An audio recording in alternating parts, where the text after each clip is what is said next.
the new chapter. The title of the chapter is Procurement, Public Procurement. Public Procurement. So this is the 11th chapter in your syllabus.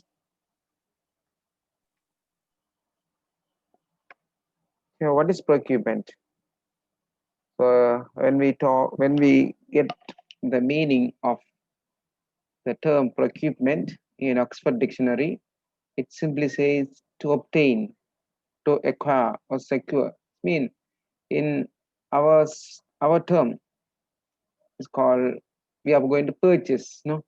So procurement means purchase. So we are studying the public accounting and finance. So our scope is purchase, procurement for the government institutions. Procurement by the government organizations. The definition is, it is the acquisition of goods, the purchase of goods, services by public bodies. Right? The public bodies include ministries, agencies, local bodies, municipal, state enterprises, and uh, private utilities holding monopoly. Here, uh, the so the definition, it by itself, so itself is limit to whom this procurement will be applied. It's the acquisition of purchase of here goods, right? It's applicable for purchase of goods, purchase of services by public bodies. Public bodies mean the government institutions. So it includes government ministries, Ministry of Defense, Ministry of Education, Ministry of Healthcare, right, like that. Ministry of Health and Nutrition, like, and agencies here, for example, agencies. Mm, there are commissions, no, commissions, and local bodies, municipal and Pradesh Sabha, right, provincial council, like that, municipalities, say municipal organization MC. So Kalmune municipalities and Kakarapattu, Colombo municipal council, like that, and state enterprises like Sri Lanka Telecom, CEB, state enterprises, and private utilities holding monopoly like water board, like that. And the procurement is a process, it's not an activity, it's a combination of activity. So one activity followed by another activity, so it's called as process. Procurement is a process, series of activities by which the goods, here, goods, works, and related services and consultant services are acquired appropriately, right? So, so take you are an example. If you want anything, you just buy whatever you want, wherever you want. But in terms of the public organization, public bodies like department and ministries, so they can't purchase as individual purchases, right? So they have to follow rigid rules and regulations. That's a procedure, right? So that's a procedure they have to follow. It's mean in simple words, purchasing appropriately, acquired appropriately, right? So they can purchase what goods, right? Like furnitures, computers, like that. Works, construction of buildings, like that, and related services, rehabilitation of buildings, maintenance, right?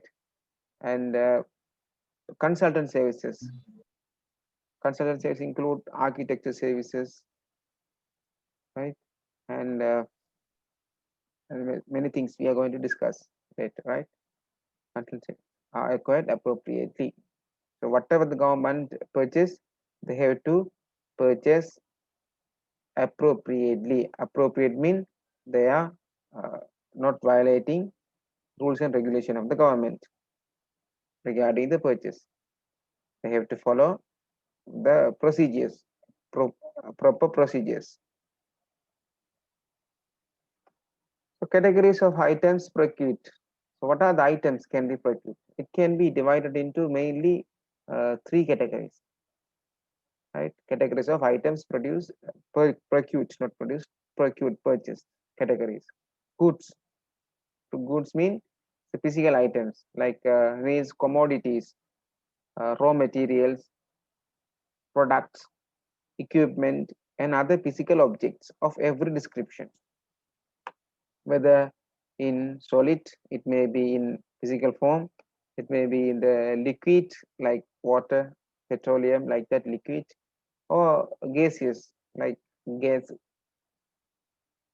natural gas, or whatsoever the form, and electricity, right? Electricity also is coming under goods, right? Supply of equipment, machinery, material, etc. Physical items, right? Goods under the good category goods. So all these things are categorized.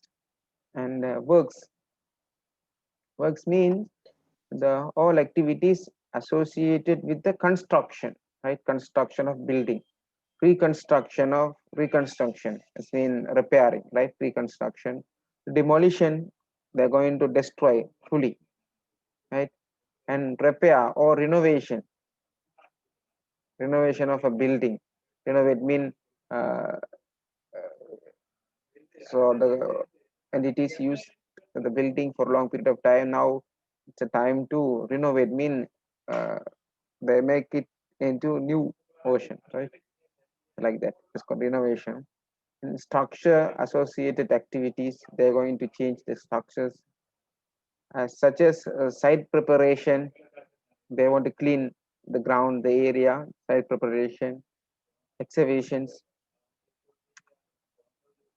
irrigations, irrigations, building, installation of equipment, materials, decoration, and finishing. So equipment, installation of equipment or material means if already government received some sort of machines, uh, right? Machines or a kind of plan. So government need a service from other outside people to install that machine or plan.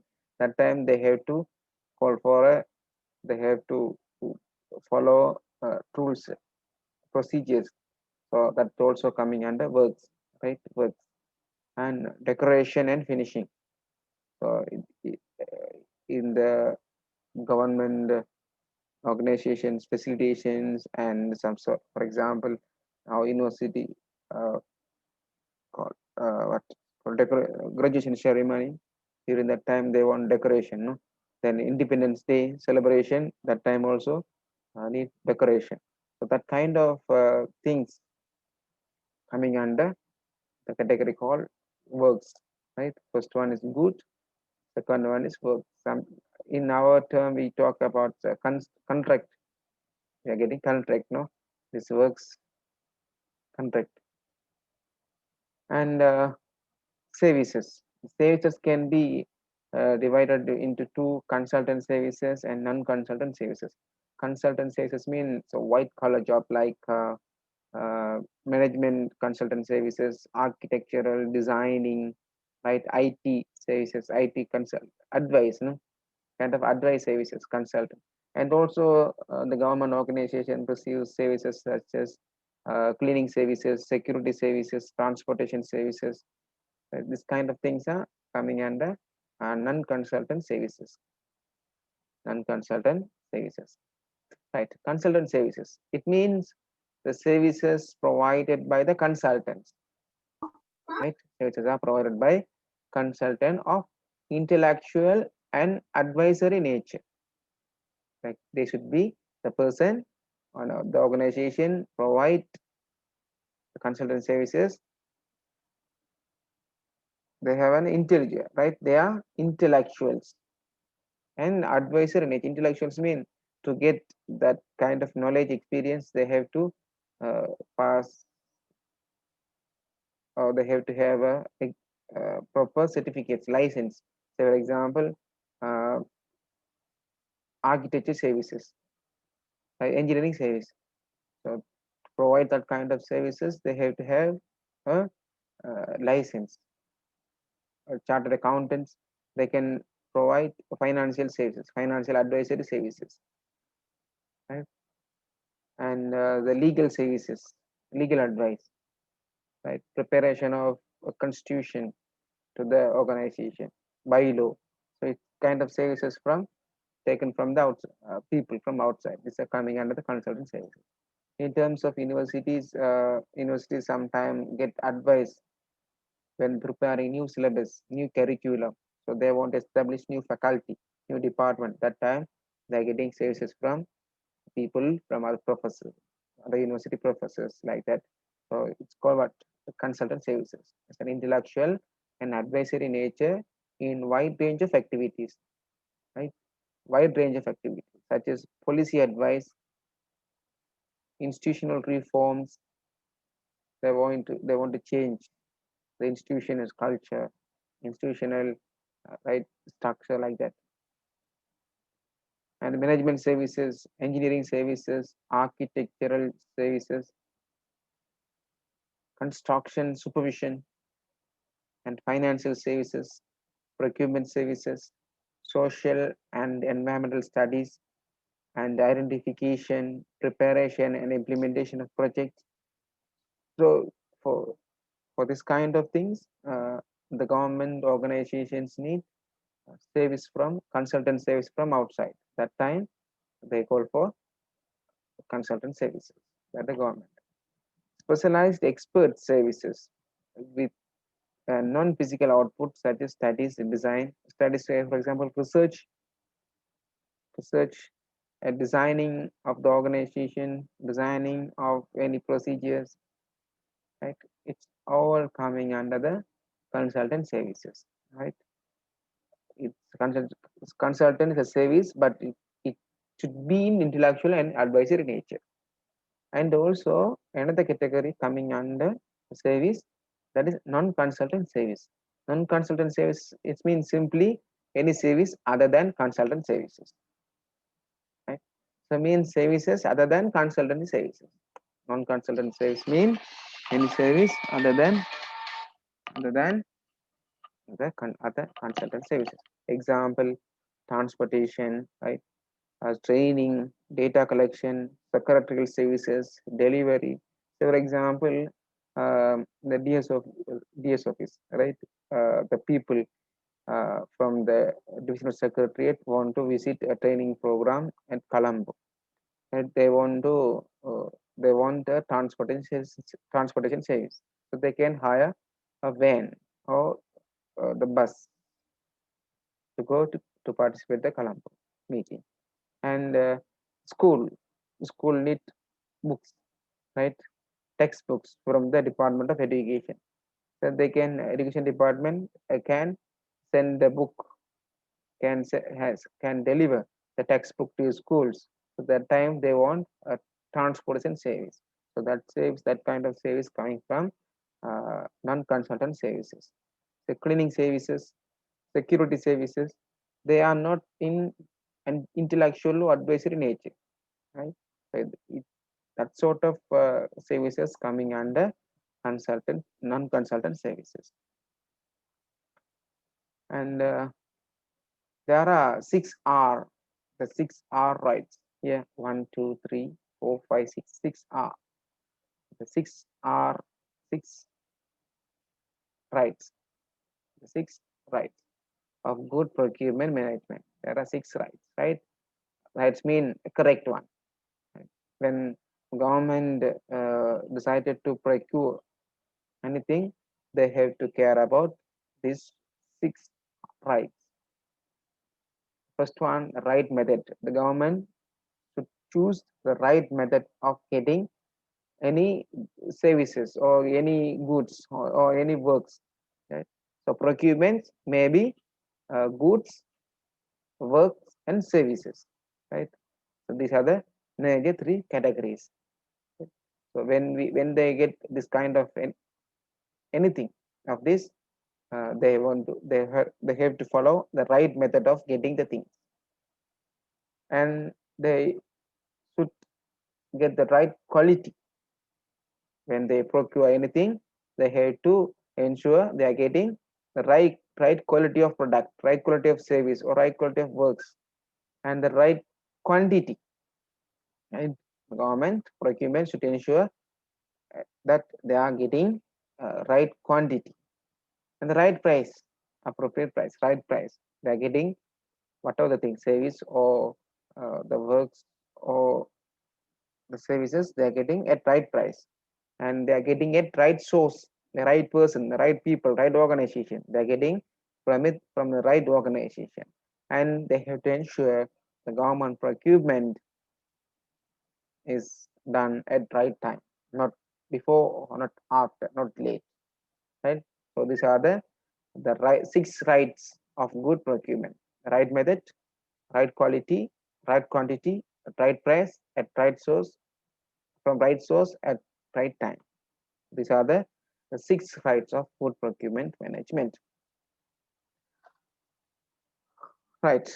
So why nowadays government organizations are giving more importance in uh, procurement?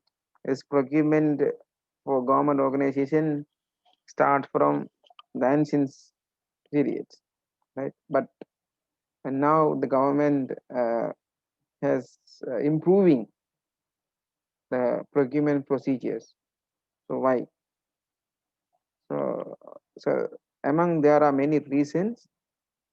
So we are going to discuss these reasons, right? Growing importance. Why why government focus on procurement? So now, so procurement is a new segment of the government, like according to the 19th amendment of the constitution of Sri Lanka, they have established uh, they were established a national procurement commission. National procurement commission. This commission has monitor government procurement procedures, but now it has been abolished uh, by the 20th amendment recently.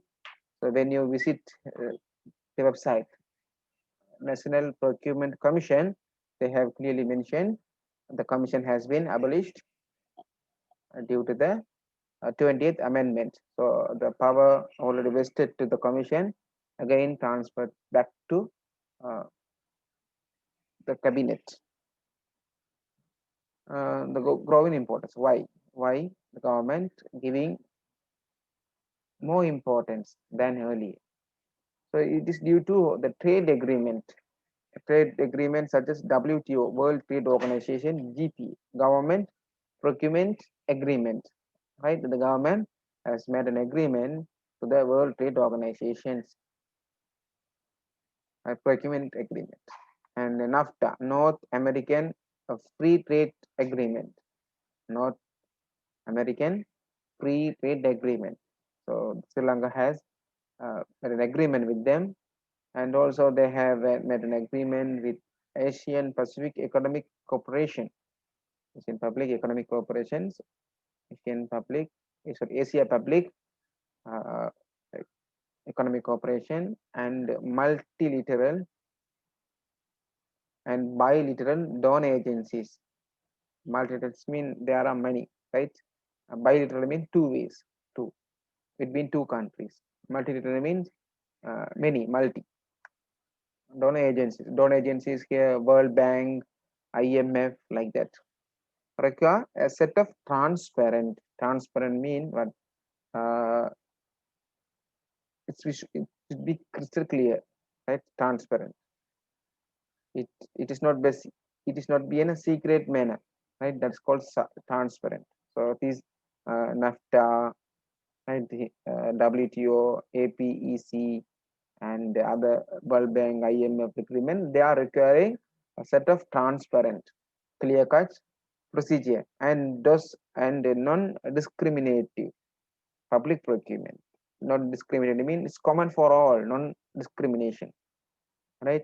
It's common for all. public procurement regime open to all members, right? Uh, when government purchase anything, it may be in the form of work, good or service, they have to consider all members, right? No discrimination, and it should be clear to all, transparent. So they are, due to that reasons, now the government giving more importance on the public procurement. And the image of any government is largely influenced by quality of procurement, right? If so many people, many officers, many authorities, uh, the authorities, uh, if they are not following transparent and non-discriminant public procurement, they may get some kind of they may involve in kind of fraudulent behavior, right? Right, there may be abuse their power to get their personal benefits, to gain personal benefits illegally, right? If the procurement procedure is transparent, then the government officials, authorities get unable to get into involved fraudulent activities. And also the providers, the suppliers of that goods service works unable to get involved in fraudulent behaviors, activities.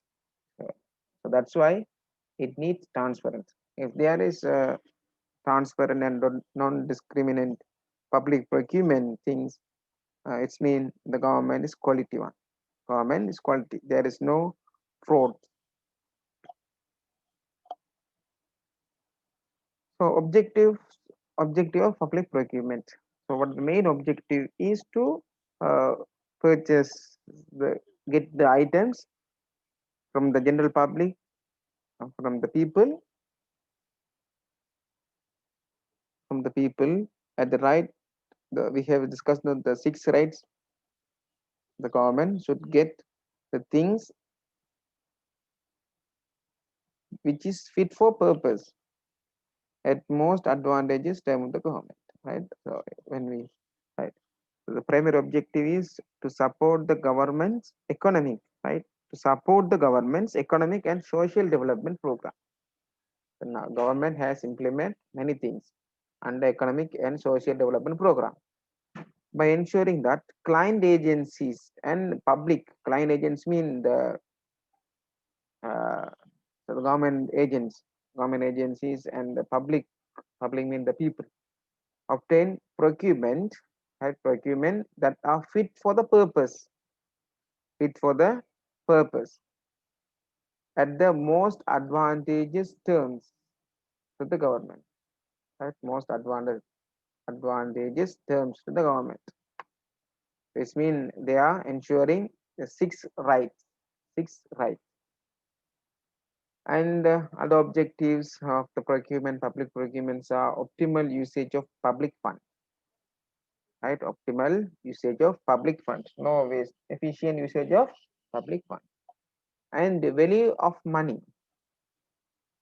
So when we take into consider the private organization, they are all the times worrying about uh, profit oriented.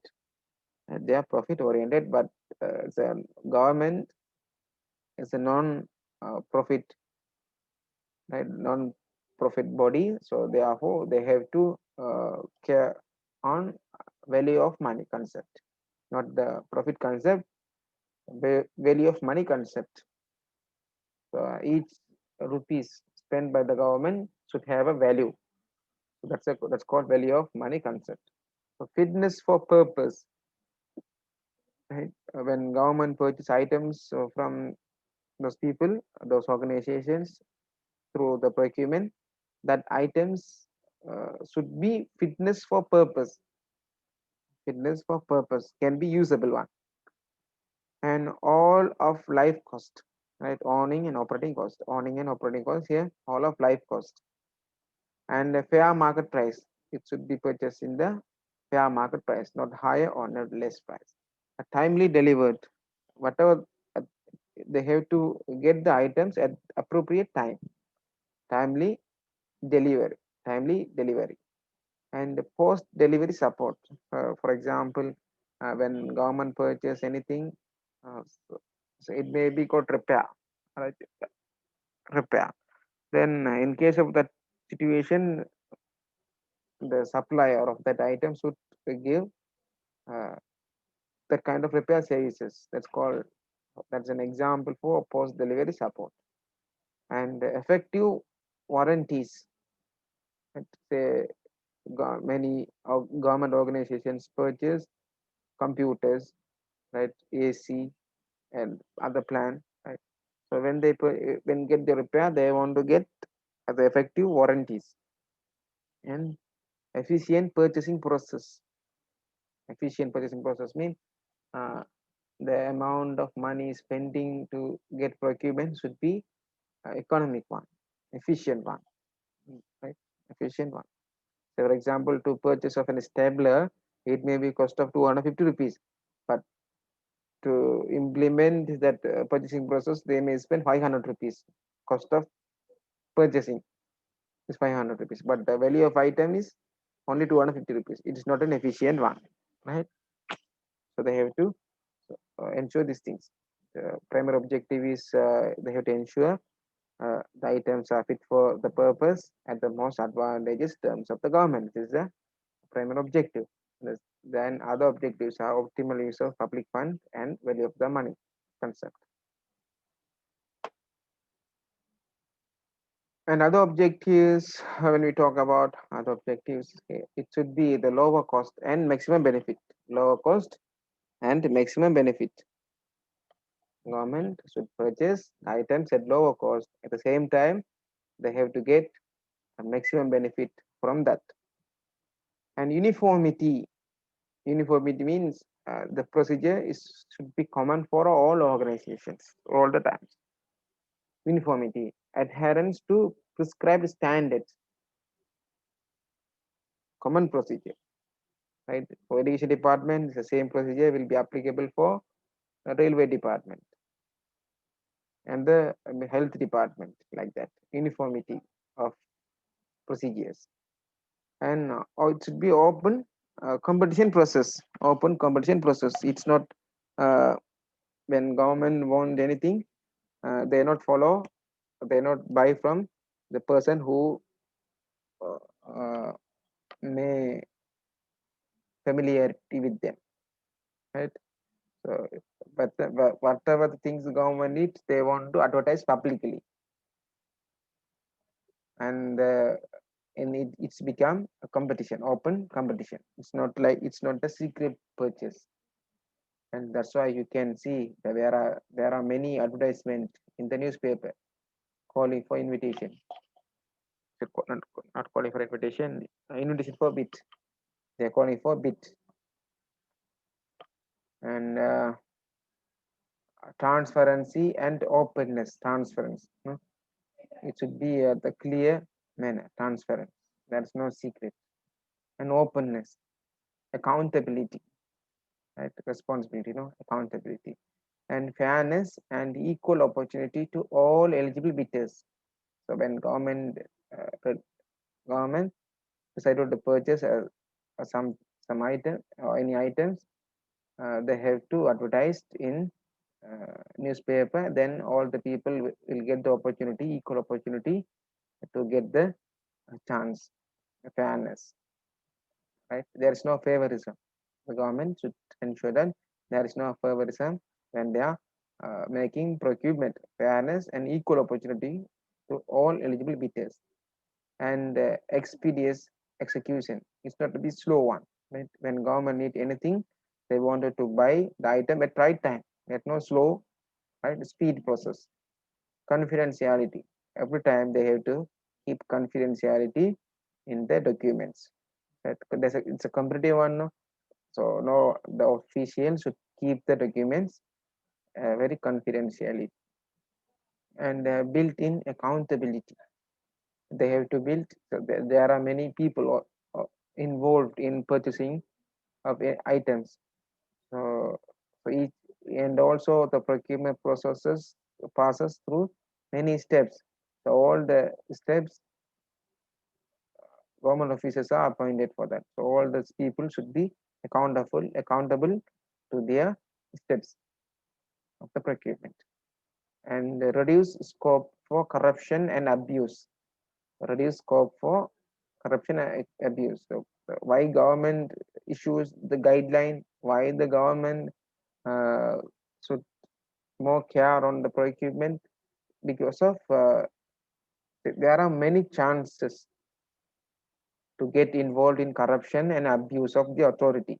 So to reduce that kind of the chances, the government has restrict the public procurement procedures, and develop domestic economy. The government through the government public procurement, they wanted to expect that they want to develop a domestic economy, local economy. They all the times not relies on international product like Chinese product.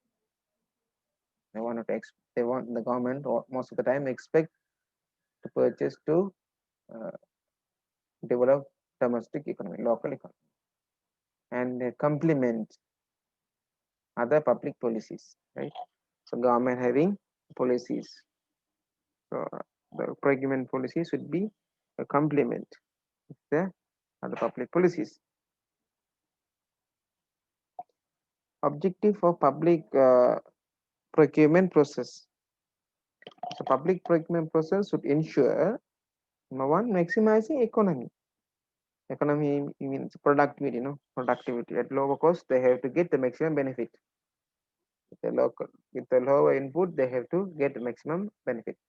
So maximizing economy, timeliness, and quality in procurement, resulting in least cost together with high quality. All the times not care about least cost. At the same time, the government should ensure when they purchase items at least cost, and they have to consider the quality of the items delivered. Right? They have to think both sides, both contradictory sides. Least cost, high quality. Least cost and high quality. That's number one. Number two, adhering to prescribed standard, specifications, rules, regulation, and good governance. Right? When any government organization decided to buy anything, the procurement procedure should be in line with prescribed standard, specification, rules and regulation, and good governance, right? And providing fair, equal, and maximum opportunity for eligible interested parties to participate in the procurement. Right? It's a common opportunity for all. It's a fair opportunity. So the government organization should give a fair, equal opportunity for those who are eligible, and also they should ensure all such people have the opportunity to participate in the procurement process. And expeditious execution of works and delivery of goods and services. They have to expedite, right?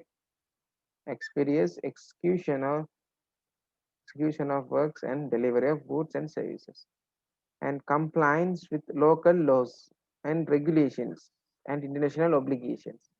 When they make procurement, they have to ensure there is no violation with violation against the laws, local laws and regulations of the government and international obligations, and ensuring transparency and consistency in the evaluation and selection procedure. When the government call for procurement of anything, so the procurement procedure should be transparent. It's not a secret one, transparent, and consistency in evaluation. So all the times they have to use the common criteria. This criteria should not differ person to person or bidder to bidder.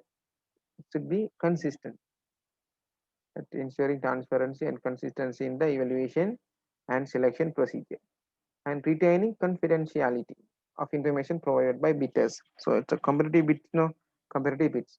So normally the contracts will award to the bidders who are bidding at lower cost.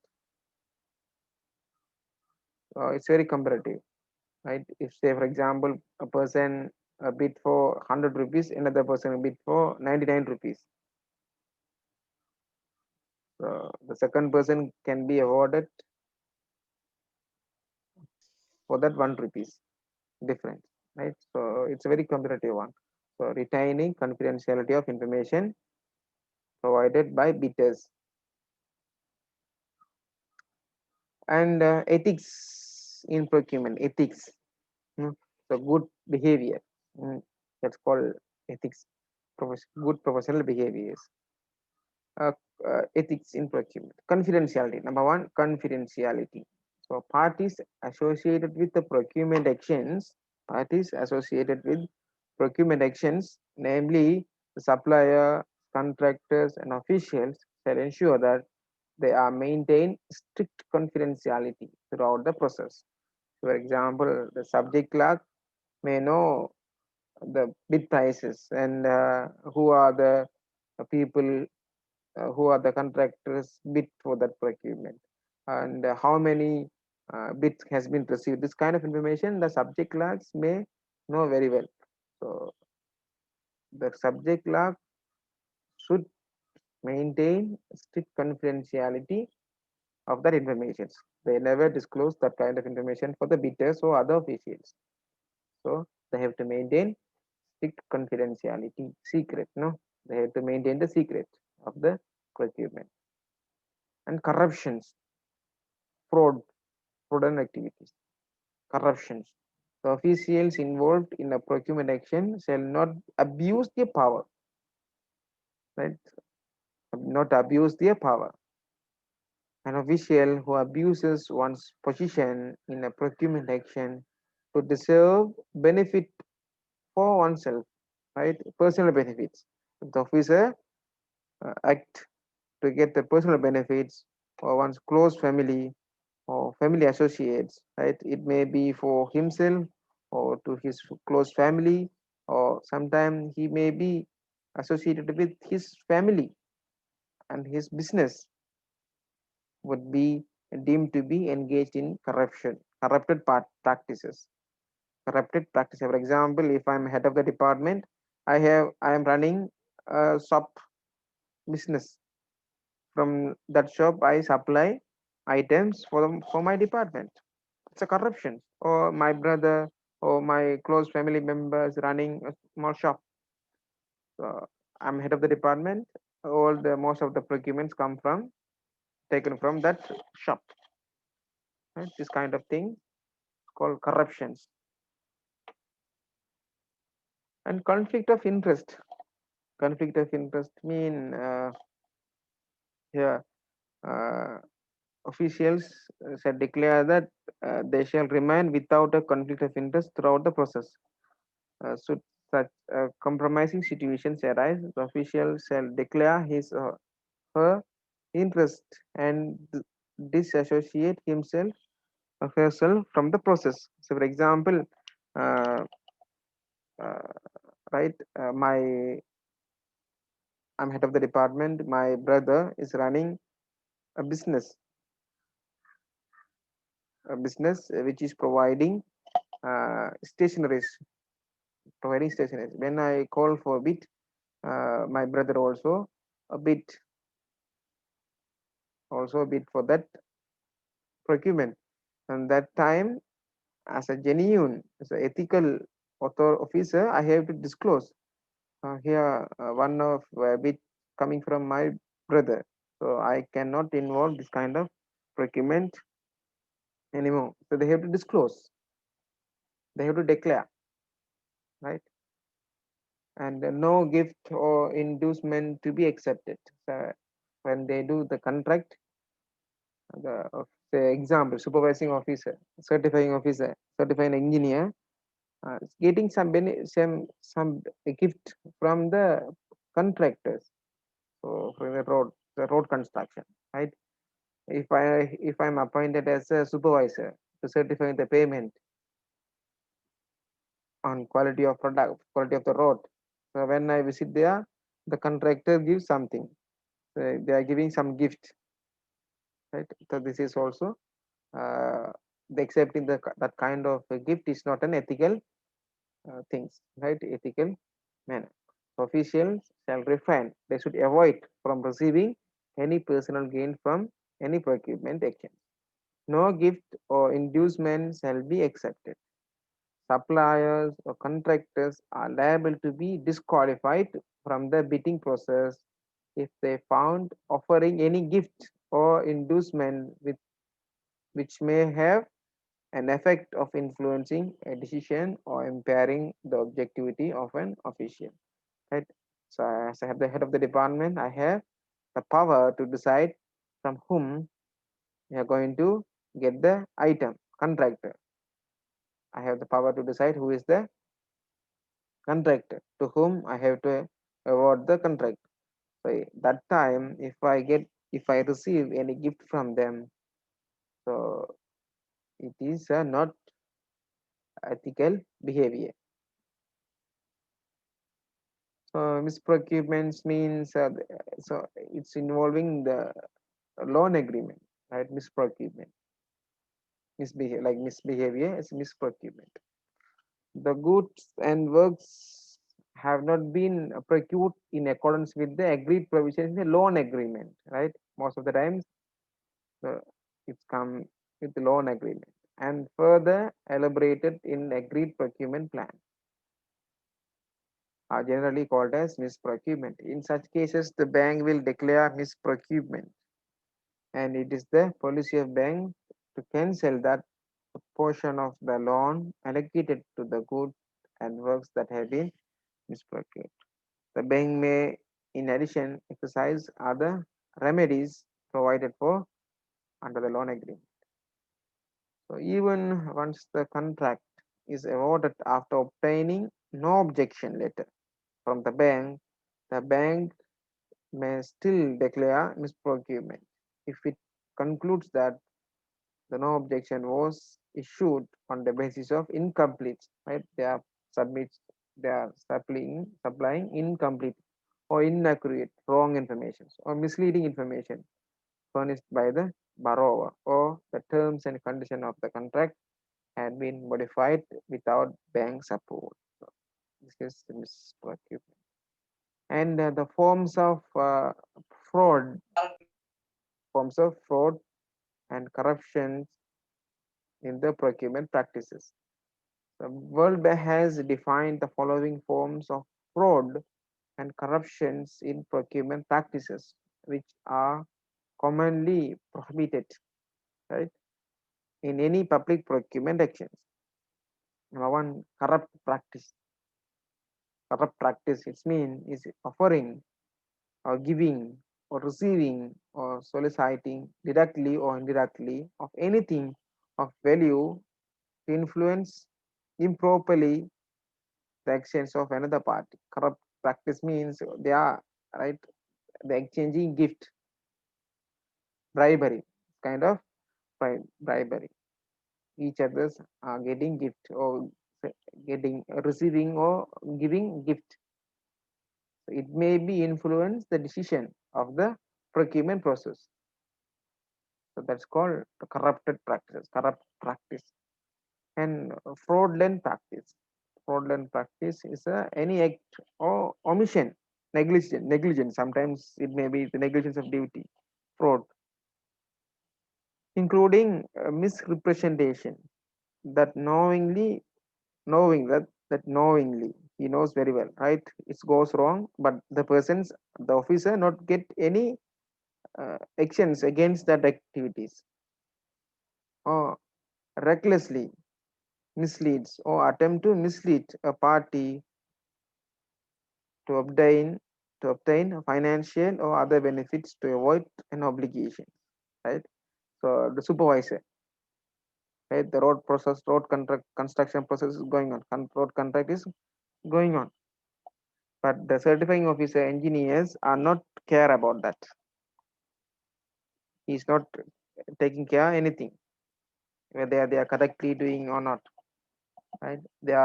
Uh, they are giving, they are involving, right, uh, inappropriate works,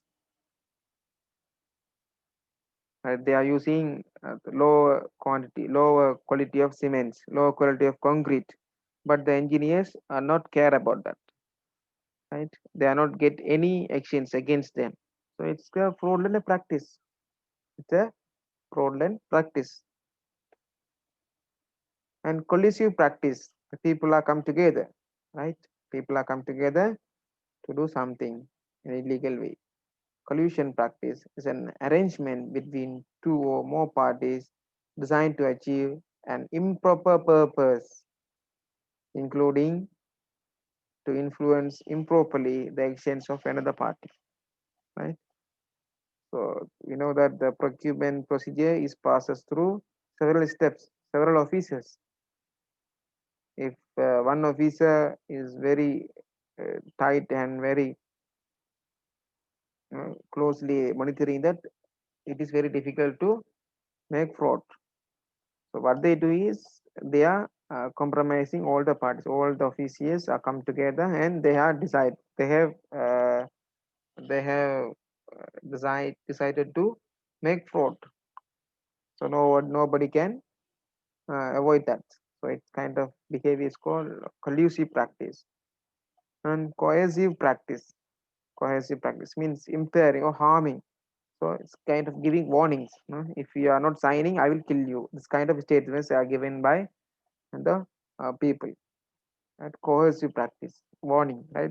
Is impairing or harming or threatening to impair or harm directly or indirectly any party or the property of the party to influence improperly the actions of a party, right?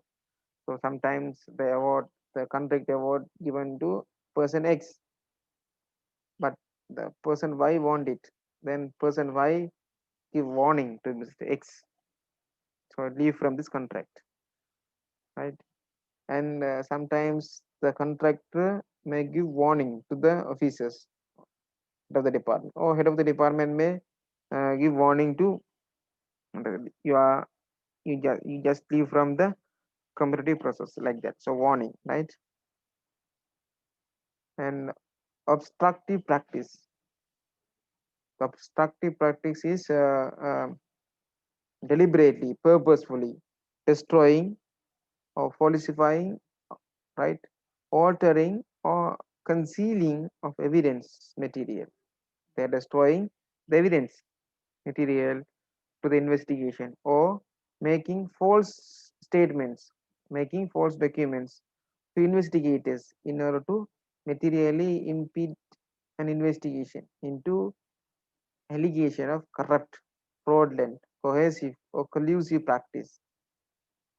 In simple terms, purposefully destroying, right, hiding the evidence, again, hiding of corruptions, fraud, destroying the document, and or threatening or harsing, harassing or intimating any party to prevent it from disclosing its knowledge of matters relevant to the investigation or from pursuing the investigation, or the act intended to materially significantly impede the exercise of the bank's inspection and audit right provided for.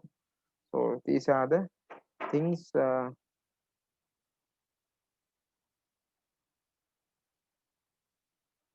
right?